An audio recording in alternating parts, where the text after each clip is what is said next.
Olá, estudante! Seja muito bem-vindo ao meu canal, Kelly aqui da Didasco falando. Esse é mais um vídeo sobre aqueles grandes sociólogos, filósofos, para que você dê muito mais embasamento científico na sua redação. Olha só, hein? Tá chique essa aula. E tá especial mesmo. A gente vai falar hoje de um dos grandes sociólogos brasileiros. Isso aí. Normalmente eu venho trazer algum estrangeiro da Europa, norte-americano, mas hoje eu quero falar do nosso Brasil. Um sociólogo que influenciou bastante o pensamento, principalmente da segunda metade do século XX. Quer ver só? Ficou curioso? Pega papel e caneta. Vem aqui para a aula que ela vai começar.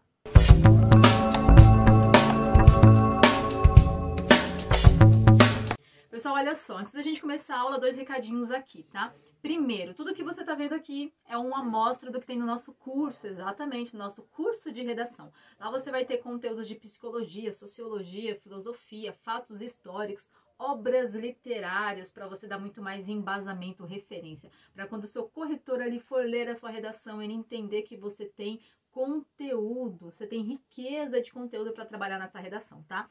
Algum lugar aqui na descrição do vídeo ou no link da bio tem o link, clica lá e você vai para o nosso curso. Lembrando, lá tem algumas aulas experimentais para você chegar, experimentar o curso e depois realmente você adquirir ele, tá bom? Eu quero!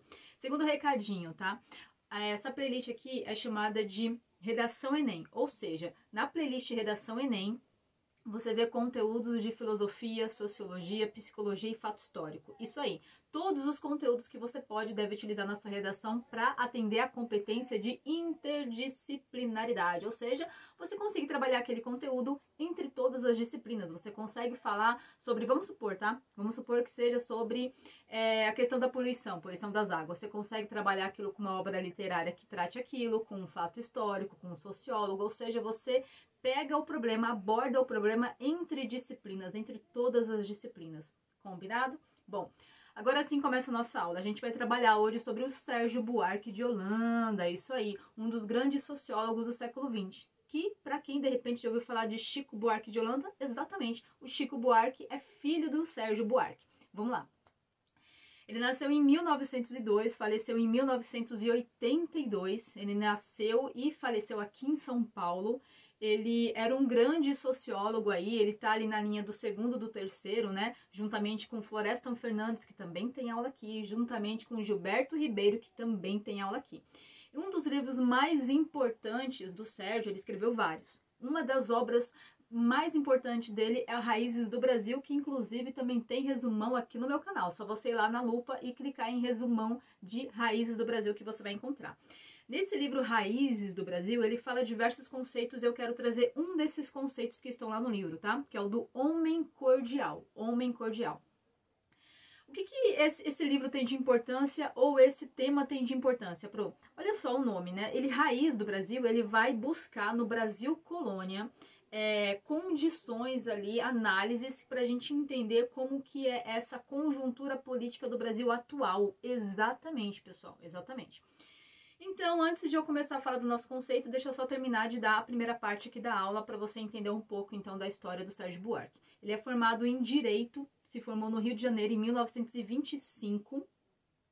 Ele foi ali, nesse período, um dos correspondentes da arte moderna. Vamos lembrar que os modernistas, né, os artistas modernistas brasileiros tinham ali na sua essência o tal do nacionalismo crítico. Anote aí, porque você vai ver isso bastante na obra dele. Bastante no conceito, inclusive, que a gente vai trabalhar hoje. O que é isso pro nacionalismo crítico? Olha só, ele quer deixar às claras, ele quer mostrar toda a riqueza, toda a diversidade e a peculiaridade do Brasil. Tipo, aquilo que é bom no Brasil, aquilo que é só do Brasil, aquilo que faz o Brasil ser diferenciado no mundo inteiro, entende?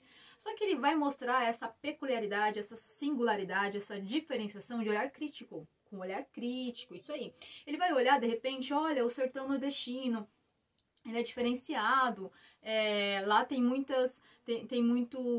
fauna e flora próprio de lá, mas ele também vai falar, mas é um ambiente abandonado, há uma romantização da miséria. Você entende aqui? Ele mostra o nacionalismo, mas sempre com olhar, com viés crítico. Diz que a mudança para melhor, não estava muito bom.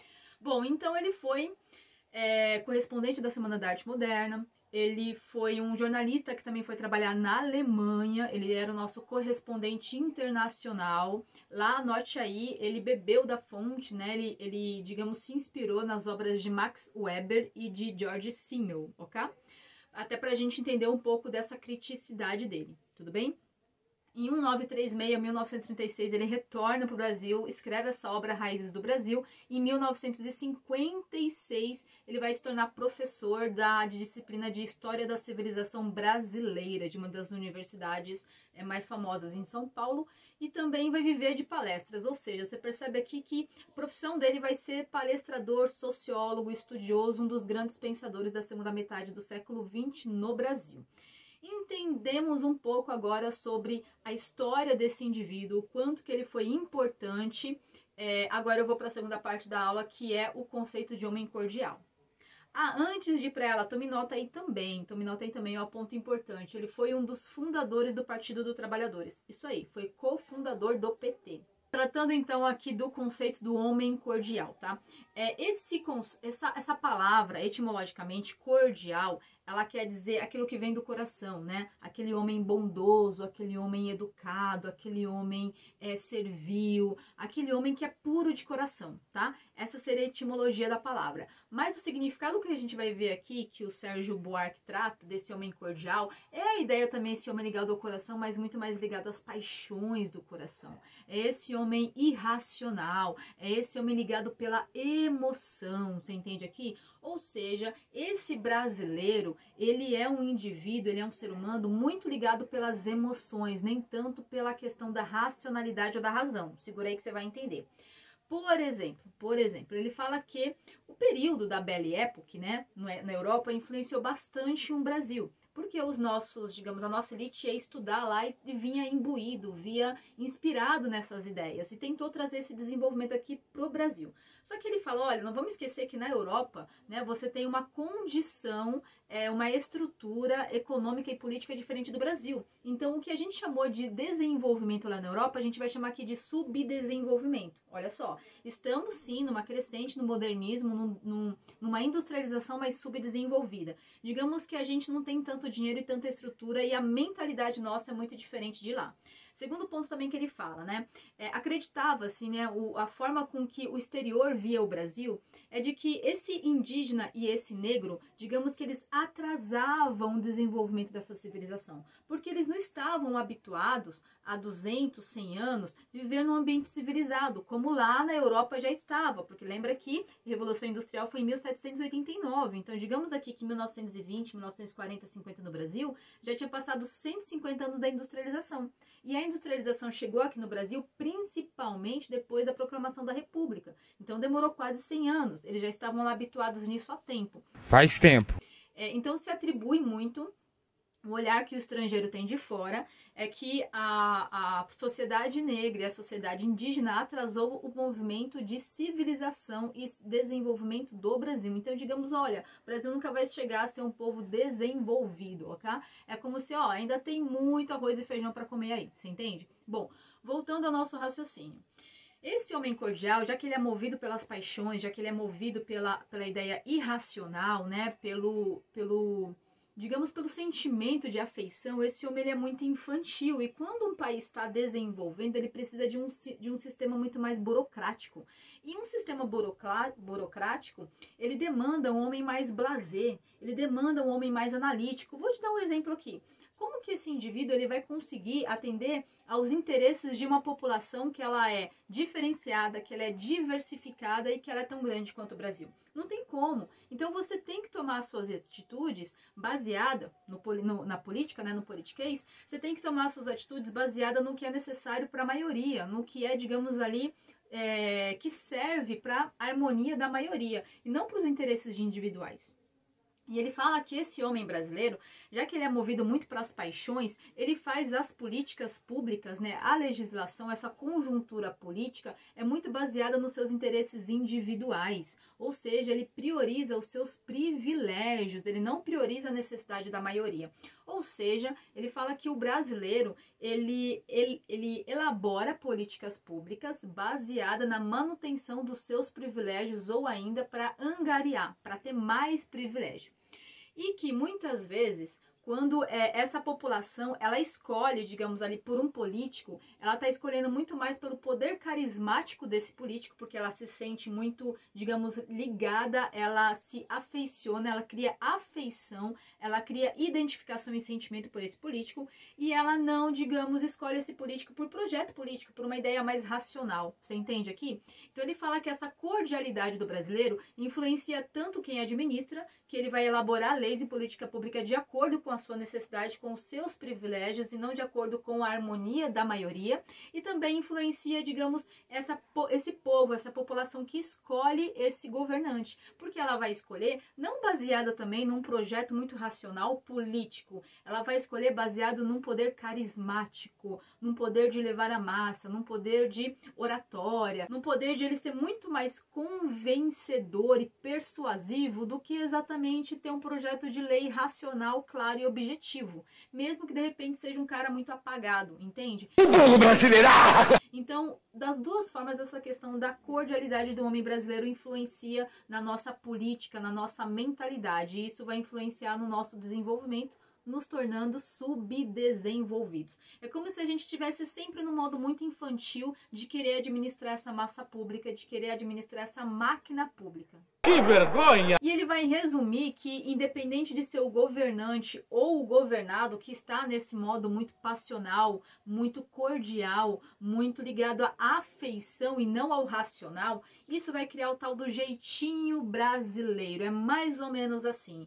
É quando você tem sempre alguém ali, algum indivíduo da sociedade, que tem um certo conhecimento, tem um certo relacionamento mais íntimo com alguém que é o governante. Então, essa relação aqui, ela vai desestruturar, ela vai trazer desarmonia, porque, obviamente, vai se criar alguma política que favoreça tanto esse governado quanto esse governante, e vai ser o tal do jeitinho brasileiro, sabe? Ele vem explicar isso de forma científica, de forma cultural, ele vem explicar isso ao longo da história. Ele fala, olha, o jeitinho brasileiro, resumidamente, é quando o quê? Um governado, ele precisa de um privilégio novo ou manter o antigo, e que para isso seja, digamos, conquistado, ele precisa da ajuda do governante, porque esse governante que elabora ou que tem influência sobre as leis. E isso, quando se junta, quando um atende a uma necessidade do outro, você está sendo amador, você não está sendo burocrático, você não está olhando a situação como um todo e tomando uma atitude que beneficie a sociedade. Então, obviamente, você vai travar esse desenvolvimento. Porque quando você beneficia uma parcela pequena, obviamente você está tirando algum direito de uma parcela maior. Ou você vai trazer um desequilíbrio, porque possa até ser que você não tire um direito de uma parcela maior, mas você está diferenciando alguém que era para ser muito igual em direitos em relação à maioria. Você entende aqui? É como se você pegasse uma minoria e colocasse ela privilegiada, ela tivesse mais direitos, ok? Então é isso que ele fala, pessoal, sobre essa questão do homem cordial. E aí você... Última parte da nossa aula, você deve estar pensando, até entendi o que ele está falando. Ele está falando de quando há uma ligação, né, entre alguém que faz parte da elite e alguém que faz parte da baixa, da camada social e da pirâmide social lá embaixo, e quando há, digamos aí, um jeitinho, né, de maquinar alguma situação, de conseguir algo que não seja de forma legal, né, é isso que eu estou falando. E isso vai entrar dentro de qual eixo temático para sua redação? Todos, pessoal. Afinal de contas, quando a gente tem alguma lei dentro da sustentabilidade, da tecnologia, da educação, da saúde, da segurança, que ela não é mantida para todos, você está usando uma ilegalidade, você está usando um jeitinho brasileiro, você está manipulando algo que era para ser em benefício de todos e colocando em benefício de uma pequena minoria. Entende aqui? E quando você coloca isso numa pequena minoria, um benefício para uma pequena minoria, você deixa toda uma camada da população sem atender. Porque não tem como você equilibrar, né? Para você despender isso, direcionar para uma parte, você tem que tirar do todo. Você entende aqui? Eu vou dar um exemplo para vocês. Quem nunca ouviu falar de algum sistema de corrupção no Brasil? Deputado corrupto vive, vagabundo vive. Quando você está falando de sistema de corrupção, você está falando basicamente de uma ilegalidade e de atender um interesse individual, e você vai prejudicar um interesse coletivo. Tudo bem? E existe uma lei? Existe uma lei, mas digamos que ela está sendo maquinada, ela está sendo manipulada. E é isso que ele vem explicar. E, resumidamente, essa é a chave do problema, essa é a essência para ele. Ele fala, toda vez que é um sistema grande corrupto, que é uma questão de animosidade, afeição entre governado e governante, você está atrasando um desenvolvimento. Então, obviamente, esse país, essa nação, ela tende a ser subdesenvolvida. Isso está fadado ao fracasso. Você entende aqui? É como se fosse uma mola principal, é como se fosse uma premissa. Sem isso daqui não tem nenhum desenvolvimento. E ele fala que isso está, digamos, nas nossas raízes. Isso está na nossa história. Aí você lembra, nossa, Prota mesmo, a gente vai lembrar do coronelismo, a gente vai lembrar do voto de Cabresto, a gente vai lembrar da política café com leite, a gente vai lembrar de vários momentos em que o Brasil suprimiu alguns direitos ou, digamos, que privilegiou uma parte da população. A gente vai lembrar de capitanias hereditárias, quando as terras, elas não eram vendidas, elas eram distribuídas, elas eram doadas.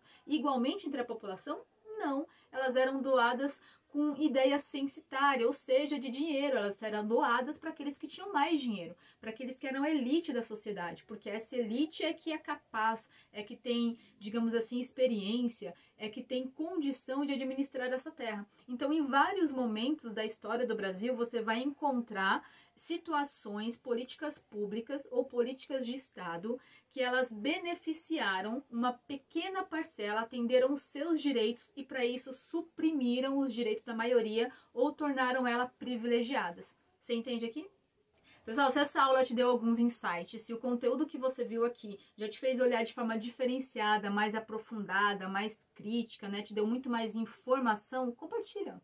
Compartilha esse vídeo com aquele amigo ou com aquela amiga que você sabe que também está precisando dar o up nos estudos e comenta aqui se você quer vir com alguma sugestão de conteúdo ou de conceito, de pensadores brasileiros ou de fora que você gostaria de ver na aula, tá bom? Curte, compartilha, se inscreve no canal para que a gente consiga continuar multiplicando conhecimento por aqui. Muito obrigada por hoje, espero mesmo ter colaborado. Agora vai lá, gabarita essa redação.